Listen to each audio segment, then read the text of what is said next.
So, ang tutorial na to ay para sa pag-i-edit ng video para ma-upload sa YouTube. So, ang tools na gagamitin natin, which is a free tool na pwede nyong i-download sa App Store or Play Store. Ang pangalan po niya ay Adobe Premiere Clip. So, I'm using Android, so I'll just go to Play Store. Just type in Adobe Premiere Clip.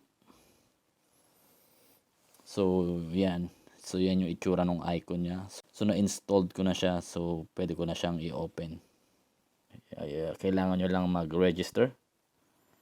So, kapag nakapag-register na kayo, pwede nyo na siyang ma-access. So, nakapag-register na ako. So, pwede ko na siyang i-open ng tuloy-tuloy na hindi magtatanong sa akin ng username and password. So, pag nakapag-login na kayo, ito yung unang screen na makikita nyo. So, may projects, community videos, then my published videos.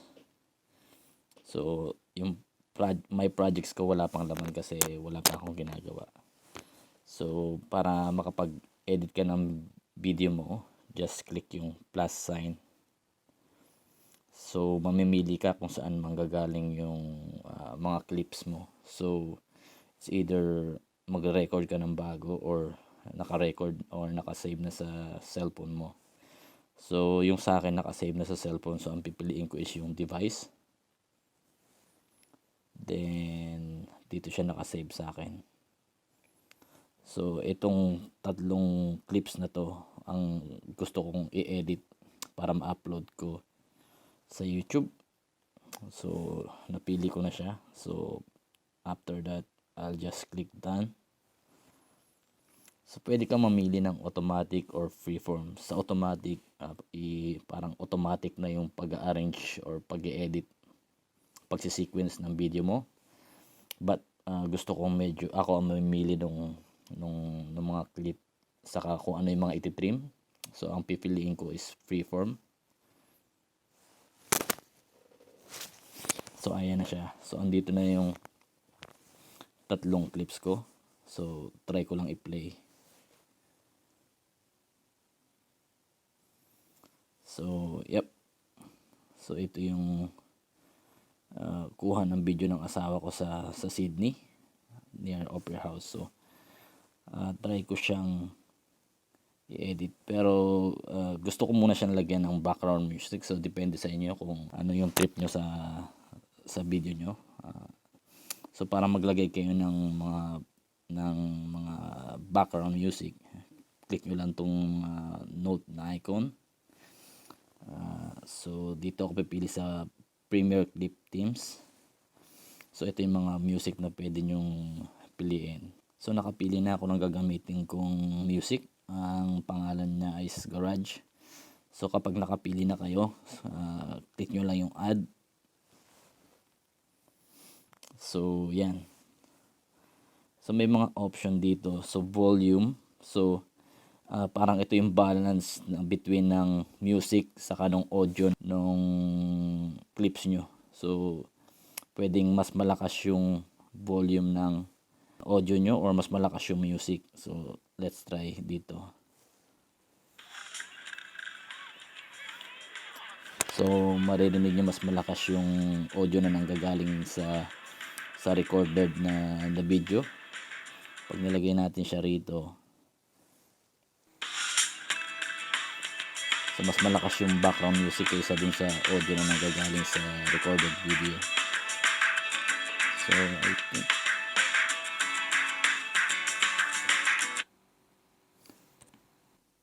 mas gusto ko yung ganito. So, depende sa trip nyo. So, meron pang isang option dito. When sync to music, when this is on, trimming clip will snap to the beats of the soundtrack.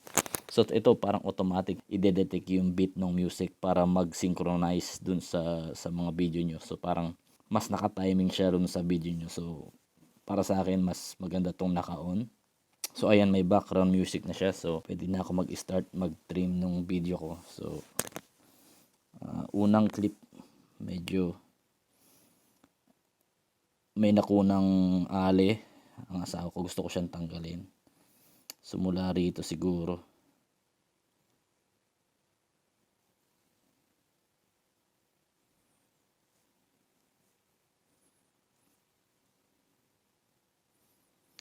So nireview ko yung video, parang pwede ko siyang tanggalin hanggang dito siguro. So hintayin natin kung hanggang saan. So itong mula rito mukhang maganda yung kuha. So ipo-point nyo lang yung finger nyo rito, is i-slide nyo para mag-move dun sa saan nyo gustong magsimula yung video. Yeah.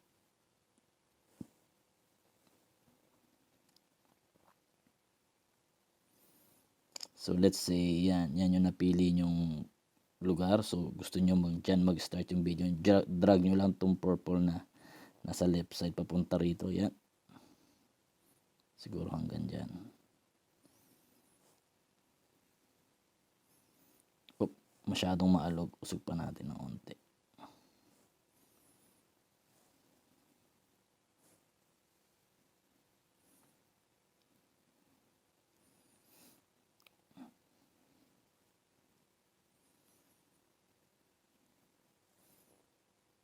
So gusto kong putulin siya hanggang dito. So kung gusto nyong putol-putulin yung clip nyo para matanggal nyo yung mga parts na ayaw nyo sa isang clip, click nyo lang tong icon na to na nasa kanan. Yan. Tapos pindutin nyo yung split at playhead. So yan, parang hinati niya yung clip nyo sa dalawa. So yung unang video ko ito.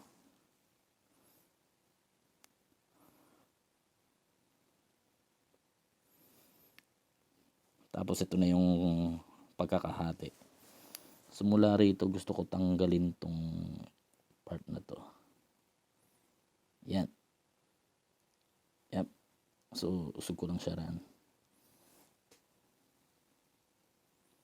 Para nasobrahan, balik ko siya ng onte.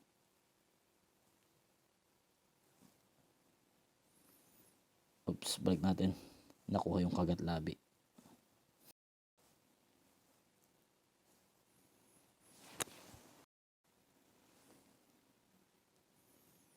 Yep, hanggang dun. Mukhang maganda yung kuha ron. So, split ko ulit siya doon para mapili ko yung mga magagandang clip o magagandang scene. So, split. So, na-split ko na siya ulit. So, ito na yung bagong clip. So, pwede ko siyang tanggalin mula rito. Kung ano yung nasa pagitan ng purple bar, yun yung clip na makakasama sa video nyo. So, let's say, inisog ko to rito. So, yung nasa kanan niya, matatanggal na yon. So, yung nasa pagitan lang na itong dalawang bar na to na purple bar, yun yung masasama sa video. The rest, madidelete. So, yan. So, pwede nyo pa rin. Pero, I think okay na ako dito, hanggang dito. So, yung susunod na clip, reviewin natin. So, masyado siyang static dito. So, mula siya dito gumalaw. So, gusto ko tanggalin yung mga, yan, yung umpisang parte. Sobra. Then, split ko ulit siya. Oops.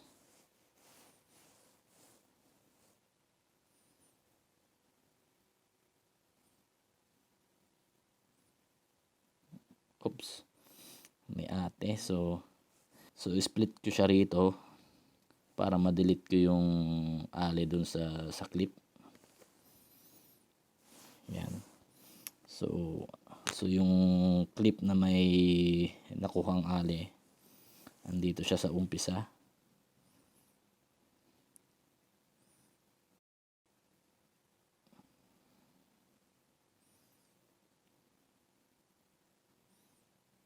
Yep. So nandito na siya sa clip na to. So pwede ko siyang tanggalin mula rito.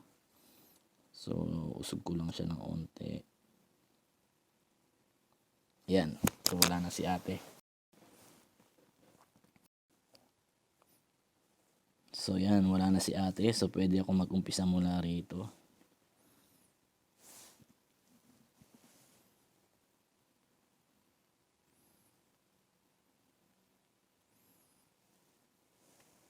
Yep, gusto ko yung image na yan. So mula mula mula rito, pwede ko i-split uli.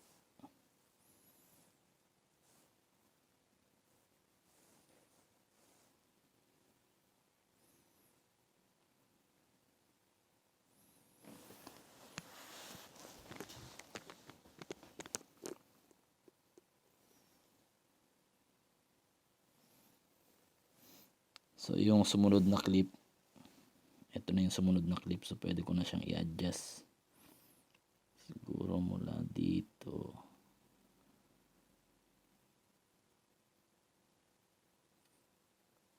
Mula dito siguro.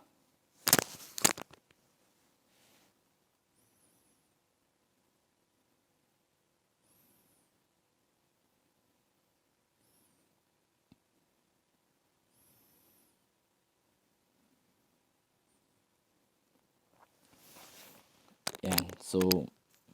So dahil simpleng tutorial lang to. So kanya-kanyang style na kayo kung paano nyo gustong i-trim yung mga clips nyo. Pero yan yung basic idea no, kung paano i-trim. So another thing na pwede nyo gawin sa Adobe Clip is yung mga cinematic style. So pwede kayo mamili ng mga cinematic style mula rito. So ito yung mga iba't ibang effects. So pwede kayo mamili rito para medyo may effects yung mga videos nyo. So try natin siguro tong film. So yung dating ng video ko ngayon is parang film na medyo madilim, parang sa sinihan. So kung trip nyo yan, pwede nyo gamitin yung cinematic effect na yun. So makita nyo yung video ko ngayon yung parang medyo dumilim ng onte kasi may in-applyan ko siya ng cinematic effect.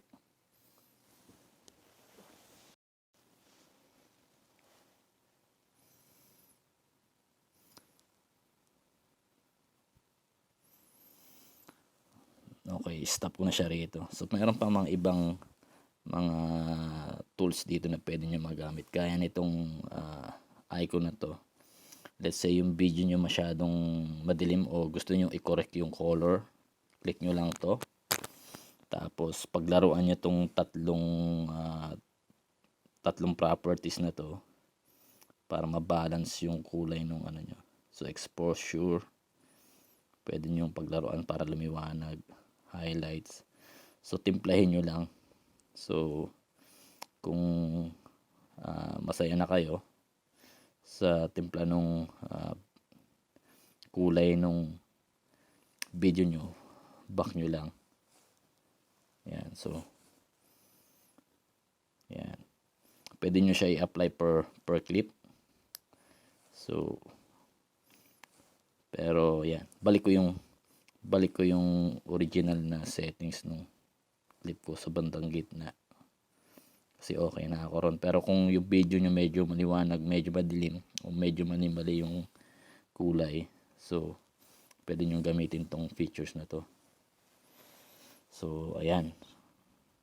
So let's say masaya na ako rito, ready na ako i-upload siya. So another thing pala, yung video ko parang walang transition. Kung yung video nyo gusto nyo magka-transition pag nagpapalit ng clips, punta lang kayo rito sa option na to. Dito. Then, yung pangatlong option, crossfade between clips. Enable nyo lang yun. Drag nyo pa kanan. So, makita nyo yung video ko ngayon. Pag nagpalit ng clips, makita nyo. So, meron na siyang effects. So, parang mas maganda na siya tingnan. So, masaya na ako ron sa video ko. So, pwede ko na siya upload sa YouTube ng direkta. So, pag tapos na kayo, click nyo lang tong icon na to. So, pwede kayong mamili kung anong gusto nyong gawin. So sa akin gusto ko siya i-direkta sa YouTube. So, i-click ko lang tong share on YouTube. So, unang try nyo, hihingin sa inyo yung YouTube account nyo na gusto nyong i-link sa app na to. So, ipasok nyo lang yun. So from here, pwede nyo ilagay yung title ng video nyo. So, ang title ng video ko is Sydney Travel. Sample lang to. So pwede rin kayo maglagay ng tag mula rito. So, travel Sydney. Sample lang yan. So yung video ko, gagawin ko siyang private kasi hindi ko naman siya i-share. For demo purpose lang to. Pero yung sa mga video nyo gusto nyo i-share, piliin nyo public. Pero yung sa akin kasi for tutorial purposes lang to. So pipiliin ko private. So after malagay nyo na lahat ng mga kailangan, click nyo lang yung publish.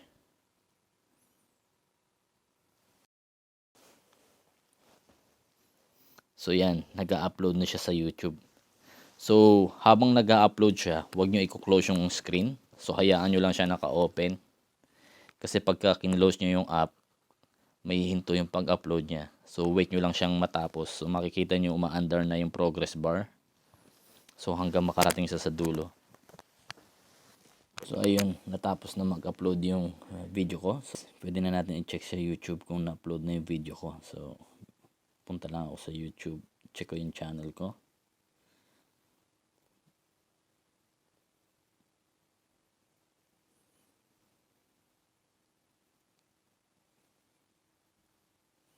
So uploaded na siya, live na siya sa YouTube. So pwede nyo nang i-share yung link sa mga friends nyo para ma-view nila. So that's it guys. So sana may natutunan kayo kahit konti sa tutorial na to. If you like this video, please subscribe and like and share. Mag-comment lang po kayo kung may tanong kayo sa akin and I'll try to answer all your questions kung kaya ko pong sagutin. Maraming salamat po.